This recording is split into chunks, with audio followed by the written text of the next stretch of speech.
Hello and welcome to the show. Today I'm not in an audio booth, so this is going to be a noisy recording. And speaking of that, I need to change my intro because I received a message from someone today. We've been chatting on WhatsApp. I can't remember the fellow's name. Anyway, he said that he can recite my the way I opened the show almost verbatim. So I think it's time for me to switch things up. And okay, some of you know that I have a radio show on Radio Maria. The TV show hasn't pulled through yet, but I had a wonderful surprise while I was on air last night, and one of you listeners of the show called in, and I think his name is Emmanuel. I'll have to check my notes. So Emmanuel called in, based in Abuja, has been listening to the podcast, and so just called into the show to say hello, and I really appreciated that. And it's nice to see that there's starting to be some crossover in my radio people and my podcast people. So that was real nice. So if any of you happens to be listening to Radio Maria, that's 91.3 FM, and you want to pop in and say hi, sure, no problem. You can do that. It would mean a lot to me. Now, speaking of radio, the topic for today, there's a series I did a very long time ago, maybe last year, on how to start a business in 3 easy steps. I think this was something that I came up with when I was doing some work with Avon Tech Hub, Avon Incubation Hub. There was a seminar that we did for some of their people on how to start a business in 3 easy steps. Now, because of some of the questions that I've been getting on the, the questions I've been getting on the radio show, like one guy called in, his name is MOG, some sort of initials, and he was talking about starting a cottage industry. He wants to do something small, like chocolates. I think he has a location in Cross River, and he wants to start with that. Then there was also someone else who called. His name was Jack from Dutse Alhaji in Abuja, who wants to rear broilers for meat. Another caller, Emmanuel Idoko, calling from Asokoro, also in Abuja, who wants to sell aluminium products for construction. And then Mary from Area 1 who called because she wants to get into beekeeping. So because I've been getting all these kinds of questions, like, okay, this is what I want to do. I want to run chocolate business. I want to sell broilers. I want to do aluminium. I want to do bees. I want to do this. I want to do that. I've been having to use some of my share some of the material that I made, that I've spoken about over here on the podcast, on the radio as well, just to guide people and help structure the process for how you get involved in businesses. So that's what I want to share over here on the podcast today, and flesh it out with a new set of examples. Someone who wants to start a chocolate making business, somebody who wants to rear broilers. Broilers are just chickens. Someone who wants to sell aluminium products for construction, another person who wants to do beekeeping. So just to flesh it out with different examples and to show you how this simple framework applies whatever business it is that you want to do. So it's a very simple framework. It's a tripartite thing, Abi? Tripartite. Yes, a tripartite thing is a 3-part thing. So number 1, we have to select the right idea. Number 2, we have to make sure if the idea is feasible. And number 3, we have to be able to build a selling framework around it. Now, of course, there are lots of other things that are going to be involved. Those of you who have legal backgrounds like me will say, hey, calm down first. You have to do intellectual property protection because you have to protect your idea. You also have to go and register a business name. Those of you who studied accounting, you say, hey, calm down. It's not that simple. You have to go and do accounting. You have to register for NIN, blah, blah, blah. Those of you who studied health and medical sciences, you say, calm down, pipe low. You have to do health and safety. You have to go and register for NAFDAC and blah, blah, blah. So yes, all those things have to be done. I'm not denying that those things have to be done. I'm just saying that if we don't get these 3 steps right, if we're on the wrong idea, if the idea is not feasible, and we can't build a selling framework around it, then going to go and do register patents and register company name and then file for TIN number and thinking of health and safety procedures, all to what end? The thing is not going to fly. It's not going to pop off. So all these things are important. But I think the foundation is make sure you select the right idea. Is this idea feasible? And can we sell the damn thing? If we can sell it, no wahala. Let's, mold the move. We'll just be moving forward small, and then we can figure out the rest later. What's the business name that we should use? We can figure out that later. What's the CAC registration process? We can figure out that later. Your younger brother is in law school. You can call him up. There's ways that we can work out the other stuff. Okay, well, NAFDAC, we can't get around NAFDAC, so eventually we have to go for our NAFDAC number. But bottom line, select the right idea. Is the idea feasible? Can we build a selling framework around it? Now, on selling the right idea, I went into this whole thing of people selecting businesses because of passion, and I had to point out to the radio audiences, and I keep telling people that this passion thing, for most of you, this passion thing will put you guys in a heap of trouble, plenty trouble. Because the thing with passion is that before you do it as a business, the passion thing, it motivates you, it makes you nice and calm, it makes you cool. Like those of you who like to paint, for instance. Painting, you have a busy day, it's a rough day at work, NEPA is misbehaving, just overall stress. But then the moment you paint, you just feel cool, you just feel calm, you feel nice. So in the beginning, painting is nice and it's an escape. But then when you now start having to charge for painting, somebody has paid for painting and you're supposed to deliver this painting, believe me, the dynamic is different. I know somebody who used to paint before just so that she can chill. And then now that their deadlines is not the same. When it's your passion thing and you wake up in the morning, it's you relax, it's your own deadline, it's just you're trying to fulfill yourself. But then once somebody has dropped money, it's nothing like I'm waiting for inspiration. The person is waiting for a damn painting. And you better get on. So when you now add money motives to passion things, the thing now becomes hard. Those of you who love to teach, you know what it is I'm talking about. In the beginning, you used to teach children, and the thing just brought you joy. Then you went to go and open creche, and then you went to go and open school. You've now collected money from people. You're now dealing with all kinds of regulatory burdens, and now the thing is just like a second job. And before, you used to like children. Now, there are some days you can't stand the sight of children. So these are some of the unfortunate dynamics that come into play when some of you decide that, okay, I'm passionate about this thing, let me use it and start a business. But of course, it's not all downhill, because the whole thing about loving a passion means that is what is going to give you the what will I call it now? The fuel to be able to push through these hard times. Because we need a certain amount of discipline and a certain amount of dedication to make this thing work. So passion has its good side, it has its bad side.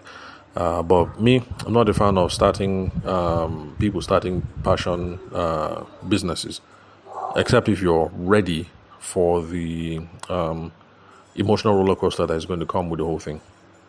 So, me, I advocate that people should start businesses around their efforts, their skill set, their expertise. You're good at this thing, you do it anyway, even though nobody's paying you, whether there's passion or whether there's no passion, like you're doing this thing anyway. It's like me and the sales thing. I was already doing the sales thing anyway. Other vendors having problems coming to talk to me. This is a problem I have, this, that. How do I go about this? I was doing this anyway. So, okay, well, I might as well, whether I'm passionate about this thing or not. So, effort, skill set, expertise, that's what I'm most comfortable at. And then, of course, there are those people who, regardless of passion, they try and see, is there a gap in the market? Is there a problem in the community? Is there a problem in the environment? How can I solve this problem? And then they just enter, just like that. So those are the traditional avenues.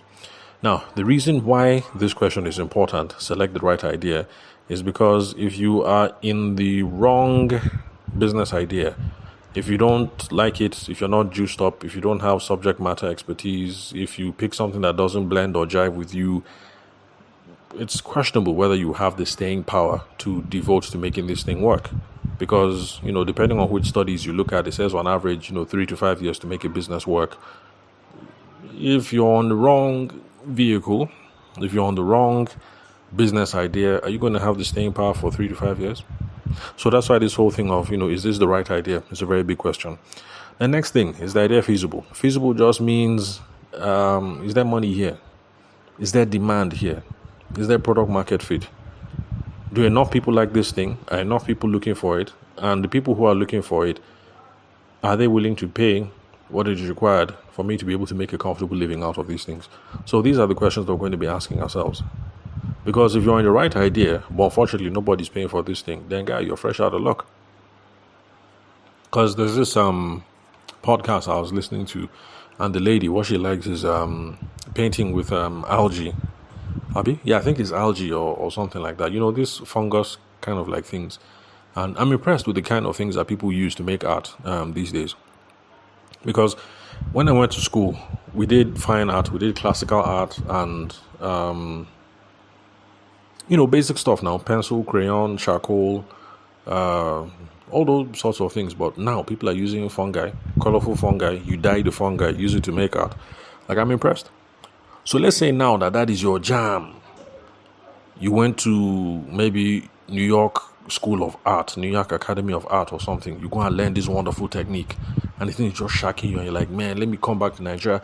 I can't wait to launch this thing. It's going to take off and blah, blah, blah, blah, blah. But if in this part of the world, people hear fungi and they think bacteria, if that is where we are right now, and nobody is digging this sort of thing, then it's not going to fly. So, is the idea feasible? Is there demand? Is there product market fit? We're looking for the market to validate whether this thing is a good idea or not. It's not about what you think. It's about what the market thinks. If you can come up with some clever marketing campaigns or, express the value in certain ways and you can make it work, okay, yes. But if you think and you try and you spend money, you try like this, you try like that, you can't make it work, then, man, this thing is not feasible. Maybe somebody else can work it out, but not you. Then we went to the whole thing of creating a minimum viable product. That's the MVP. That's is the smallest version of your idea to see how you can make this thing work. So for you who is into this whole fungi art thing that you've now learned because you went to New York Academy of Art or Birmingham School of Modern Art or whatever, you're back in Nigeria, you want to see if this thing can work, before you go and spend maybe like 5M, you buy a studio. Then you spend maybe like 2.5, you touch up the studio. Then maybe you spend another 5M, you put solar in the studio. Then you now spend another like 3M, you go and get supplies. And then you now budget maybe like 1M to go and start doing Instagram advertisements. Before you spend all that money, just try and make one small fungi painting first. And then try and sell it. Call your friends, your family members, your associates. See if you can sell small. After that, maybe try like Abuja. There are different art communities in Abuja and art markets. Go there, try and see if you can sell small. If you make like 4, 5, 6 and you're able to sell them, the thing moves. You now know that, hey, okay, maybe there's something here. You now throw small money again. It is only after you validated it like that with a minimum viable product, you now know that, okay, you know what? Let me now take 5M, go and rent studio. 3M, go and do solar.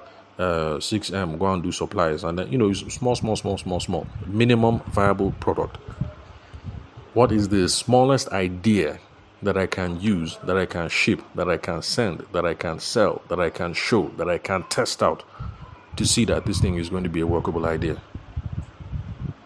Then, of course, is this thing feasible? You can also do research, do that quantitative research, go online, check Google. For some of these ideas that people have been calling me about, Ministry of Agric, Cocoa Institute, Institute of Tropical Agriculture in Ibadan, stuff like that.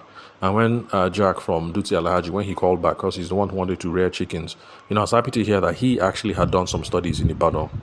So you can see that some of these things I'm saying is not theory, it's live, it's practical. And yes, if you want to make this business succeed that much, I guess it's not too much of a problem that you are based in Abuja, but then you go all the way to Ibadan because that's where the specialists are to now learn how to do this thing. So this is real life, these are not just fancy ideas. And for those of you who are in Abuja who listen to the radio show, excuse me, I'm glad you can see that for those people who call back, you can see that people are actually applying these principles. Whether they heard it from me or they heard it from someplace else, they're already applying these principles and are using it to start their businesses. Excuse me. Using it to start their businesses and sorry about that, and making it work. So yesterday was a long day. I recorded 2 podcast episodes, then I was on the air, and then had some phone calls to make. So yesterday was a tough day for my voice. So anyway, making a living by talking, it's not an easy thing. I guess there's no profession that is an easy one. Everyone has his own advantages and disadvantages. Okay, then the final thing, can you build selling frameworks around it? That just means, can I sell the damn thing? Do I know how to sell? Can I do this myself? What selling framework am I going to use? What channels am I going to explore? Am I going to get a team to sell on my behalf? How am I going to train these people? What distribution networks are we going to use? Stuff like that. So for MOG, those are some of the issues. Okay, no problem. You can make the chocolate. You have bought the space in Cross Rivers. You have started producing. Okay, no problem. But how are you going to get this thing to market? How are you going to recruit distributors? How are you going to get retail market chains to stock this thing? When you get into a store, how are you going to be able to negotiate the right shelf space? Because if you get into a store and your chocolate is there, but your chocolate is at the back of the store and it's on the last shelf and it's on the ground floor, nobody's going to be buying your chocolate there.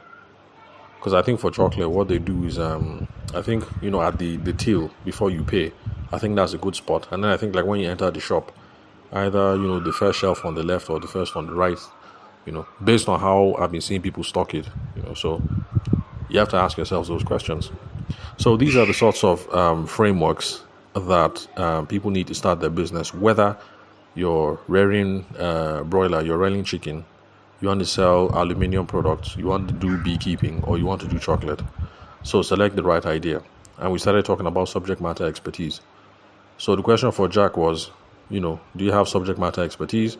And the answer was, I've gone to Ibadan to go and learn this thing. And good, congratulations. For Emmanuel, he also had been taking lessons from someone who was in the aluminium space, but he didn't finish. And one of the listeners of the show called him to say, oh boy, you best finish that thing. And that was my recommendation too. Because he wanted recommendation on what would be the ideal capital to start the business. And the truth of the matter is, since I'm not involved in aluminium business, I have no idea what the optimum initial investment is supposed to be. So it's the person who is teaching you, the person who has been doing that business for 3, 4, 5, 6, 7 years. That's the person that will know that, okay, look, when you're starting, don't go and this is the amount you need for this kind of aluminium or that kind of aluminium, and this is where you sell, this is where you find these kind of customers, this is where you find that kind of customers, subject matter expertise. So for Mary, it was the same thing. Beekeeping, you better go and learn this thing. If you spend money and go and buy bees, but then the bees don't survive Abuja sun, then what's going to happen to your investment? Or they survive Abuja sun, but then it turns out that there's some parasites in Abuja that kill certain kinds of bees. You've lost all your money. Or the bees survive and then they produce the honey, but maybe Abuja weather or some other kind of pollen or pathogens make the honey to become spoiled after 2 days or something. Then what? And then for Jack and for Mary, do you know where the what are they called? Animal doctors now. Veterinarian clinic. Do you know where the doctor is? So that when the bees are sick, you know who to call. Or when the chickens are sick, who to call. All those sorts of things.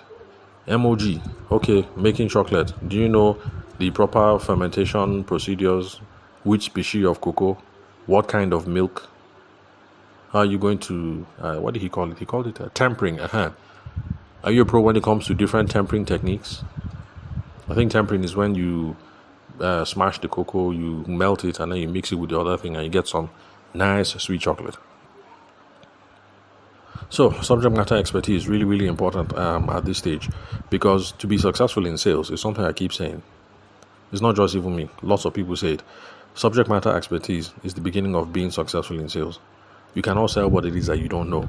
And the way I explained it on the show is, when I started off as a photographer, if I didn't know how to handle camera, how to expose, is the picture too bright or too dark, how to pose, did I pose them well, are they looking fine or not, how to edit, did I make the babe too black or did I make her too yellow, how to frame, how to produce the book, if I didn't know all of that, then selling my craft would have been a lot harder. So subject matter expertise, we have to pay attention to that. You can see how there's plenty that is involved under this. Select the right idea. Then, is this thing feasible? It's a question that people have to ask. And the whole thing about MVP, minimum viable product, what's the smallest version? Now, MOG, he says that chocolate is going to move in Nigeria because he has been seeing the way that certain brands like Mars and everything have been moving. And one of his friends, brought some chocolate in. I was able to sell some things very fast. So yeah, that's a way of validating the idea. But for me, I consider that anecdotal. Anecdotal just means them say. that somebody brought it in and did it. Yeah, that's just as far as I'm concerned, that's them say. Did you carry the specimen and try and sell it yourself? Because sometimes some people don't want us to know how hard something is, or maybe truly how easy something is, so that we too won't come in. But don't rely on them say. Anecdotal evidence, is good to give you courage, but don't rely on anecdotal evidence. So that was my own take.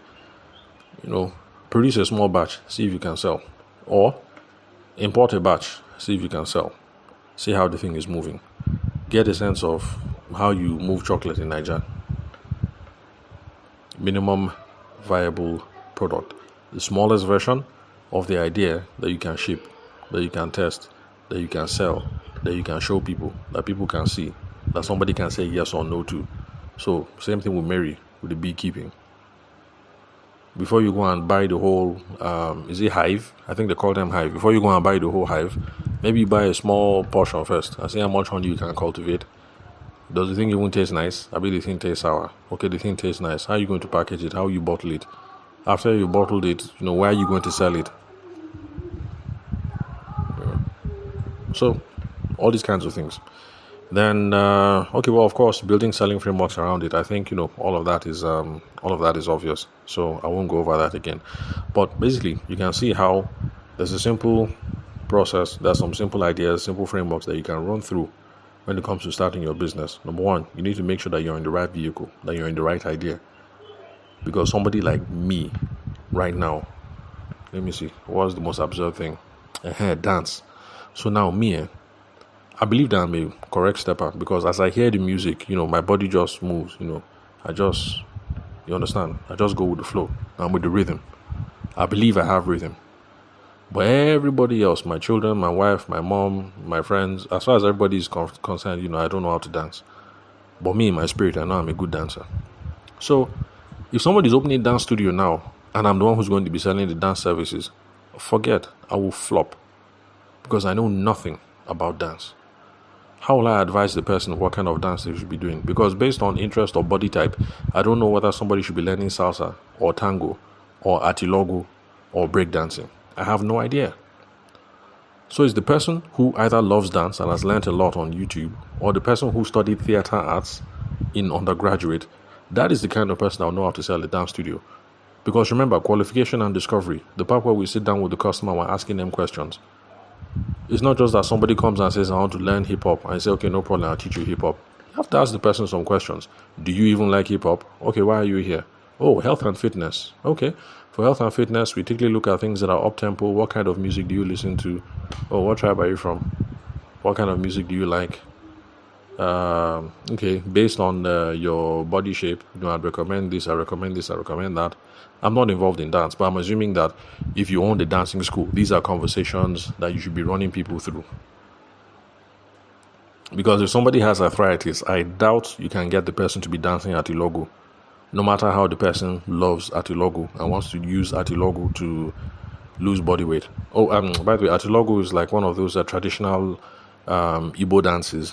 Because I went to CKC, Christ the King College. That was my first secondary school. And some of the Maris brothers who run the academy back then, a couple of them were Igbo. So we just picked up some Igbo culture along the way. So subject matter expertise is the beginning, is the cornerstone.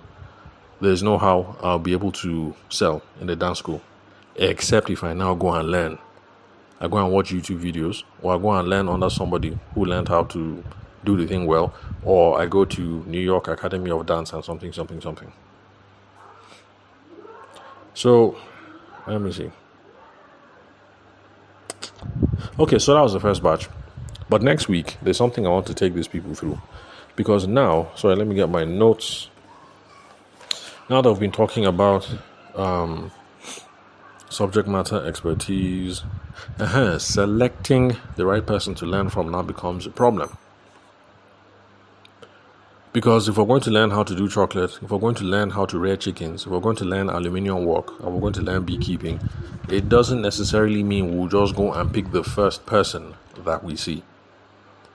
Now, for another radio caller who called in much, much earlier, who wanted to know about investing, even though investing is not my thing, I say, Sha, let me help this guy out. So I gave him some resources, some online resources for the Securities and Exchange Commission. They are the regulatory agency in Nigeria that are responsible for making sure that 419 people don't swab you. So I gave him some of those resources, and then I forgot that we were supposed to have had a conversation about how you select a good stockbroker. So let me just run through some of these things, and you will now see that how to select a good stockbroker can also be a good framework for how to select somebody that will teach you how to raise chickens, or teach you how to mix chocolate, or teach you how to enter beekeeping, or teach you how to do aluminium. So when I address this guy's question, I'm going to tell him, well, first of all, I have to look through my notes and then find out the guy's name. So now, on the air, I'll tell him that, hey, you that called on so date, this is the answer to your question. Where's my piece of paper? So I came up with some conversation points that you have to go through before you can select the right professional service provider to teach you the thing that you want to do. So first off, experience. You have to ask questions around the person's experience, respectfully, because we're in Nigeria. If you want to learn raising chickens and you're asking the person in a way that sounds like an interrogation, the person will feel like, who is this idiot? What do you know? You're asking me a question. You're testing me when you know nothing. So you have to ask questions, but not in an interrogation manner, so that you won't cause quarrel, so that people won't say that you're being disrespectful. But summary, you want to know how long the person has been working in the field. However it is you want to ask and get a sense of how long they've been working in the field. The kind of chickens that they've been working with, the kind of chocolate that they temper, the kind of stocks that they prefer that they've been selling, the kind of aluminium that they work with, or the species of bees that they've been keeping. What kind of clients have they been working with in the past? Or is it that they've been working, for 10 years, but they haven't done any teaching or training? We also want to find out their credentials and their licensing. Of course, you ask in a conversational way, not in an interrogational manner. So, what kind of certificates do they have, or licenses, or whether they are members of professional organizations, all those kinds of questions. So for MOG now, with the chocolate thing, because tempering chocolate is like a standardized kitchen something, I'm assuming, I don't know, but I'm assuming maybe you need to be certified before you make that kind of thing, before you go and take milk that has expired and mix it with the cocoa, and then people eat your chocolate and then they die. So I'm assuming that for the chocolate thing, that there's going to be some sort of licensing and credentials that are involved. So in that case, you have to ask, what licenses they have, what school did they go to, which professional organization are they a member of. Remember, not an interrogation, simple conversational way. Okay, I've already mentioned that you have to ask questions around their specialization. You need to know. So for the guy who wants to know about stockbrokers, you need to know where their specialty is. What kind of industries or stocks do they specialize in? What kind of investment strategies do they specialize in? What kind of financial planning do they specialize in? Is it for young people, financially upwardly mobile people, high net worth individuals, people in retirement? So we have to ask all these questions. So it applies when you're looking for somebody to teach you chicken and broiler and everything. What do you specialize in? Because if somebody wants to teach you about rearing chickens, you want to do broilers, but the person specializes in layers. Layers are the ones that lay eggs. Broilers are the ones that are for meat. Maybe this might not be the person to teach you. Maybe. I don't know. I'm not in that space, but it's just my guess. Then you also have to ask them questions to see if they understand what your needs are. You also need to ask questions to try and get a sense of their general business strategy, all those sorts of things. Because some people are more aggressive, some people are more laid back, some people are ethical, some people are unethical. You need to know what's up before you put money down. Because there's some people who want to hammer fast, sharp. And if you go and pay somebody like me to be your teacher, you miss road. Because I want to be sure that, look, you understand the fundamentals of what we're doing here, and we have a framework that we're following, and we're going to try and keep things ethical.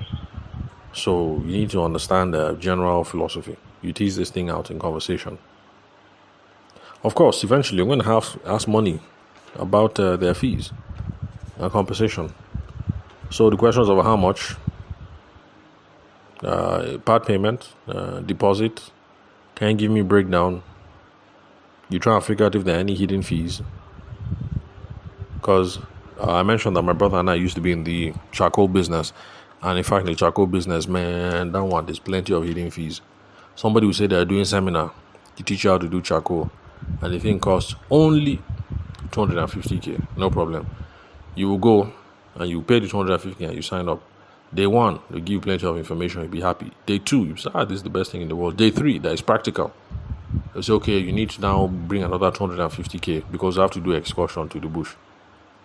But like, you didn't tell me about that one before. You just said 250k. Now at day 3, you're telling me I should bring another 250k. So in the charcoal business, that they used to do that hidden fees thing a lot. So you need to ask. Let's see what else. Okay, then just get a sense of their communication, basically. So how are we going to do this thing? Physical, Zoom, will you be sending me summary? Are you going to give me, what's this thing called? University that they used to give us. What is it called? Handout. Are you going to give me a handout? You didn't give me a handout.